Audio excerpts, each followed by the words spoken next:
Yelan. She's an off-field hydro DPS and hydro applicator. Yelan's Breakthrough Barb is a quick charged attack that does hydro damage to a wide area that scales with her max HP. This Breakthrough Barb can be used after Yelan remains out of combat for at least 5 seconds, which is indicated when her bracelet starts glowing. Her E-skill Lingering Lifeline allows her to move quickly around the map with resistance to interruption. Additionally, she will mark opponents when you get near them.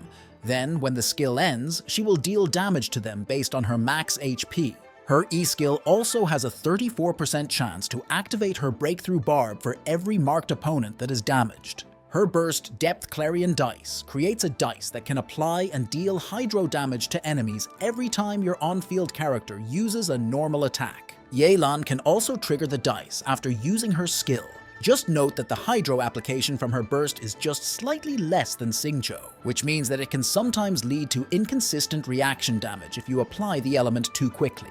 Yelan's burst damage is based on her max HP. For her passive ability, Turn Control, means that the more elemental types you have in your party, the more Yelan's HP will increase. The passive ability, Adapt with Ease, means that during Yelan's burst, the on-field character's damage will increase over time as long as the dice is active. For Yelan's weapons, the best stats to look for is Energy Recharge for her burst and Crit Stat weapons for her damage. HP percent can also be used for damage, but in most cases will be out-damaged by Crit Stat weapons. Yelan's best artifact set is the Emblem of Severed Fate. This artifact set helps Yelan get a 20% energy recharge for her burst, as well as converts her total energy recharge into more burst damage. For Yelan's artifact stats, do energy recharge on Sans for her burst, but if you're getting her burst back consistently, do HP percent for more damage. You should also keep in mind that although Yelan scales off HP percent,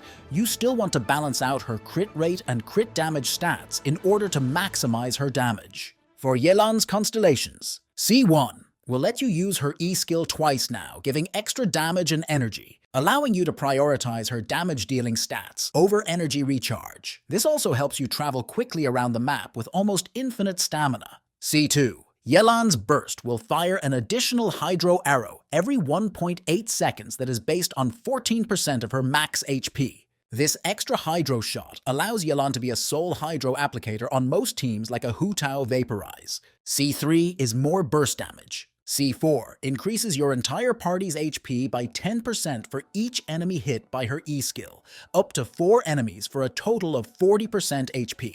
This constellation is not only good for Yelan herself, but as well as other HP scaling characters like Hu Tao. C5 is more skill damage. C6. After using Yelan's burst, her normal attacks will be able to launch up to 5 powerful breakthrough barbs that are more powerful than the regular ones. This is a huge amount of damage that Yelan can do in a span of a few seconds before switching out. And finally, I want to mention Xingqiu, because he is one of Yelan's best teammates. This is because he can generate energy for Yelan's burst, which means you can focus more on her offensive stats, as well as helping Yelan apply more Hydro to enemies for teammates like Hu Tao, who rely on fast elemental application. Also, C2 Xingqiu reduces Hydro resistance on the enemy, allowing Yelan to do even more damage. This pair also activates the Hydro Resonance for a team-wide 25% HP increase. And that is Yelan, a powerful DPS and Hydro support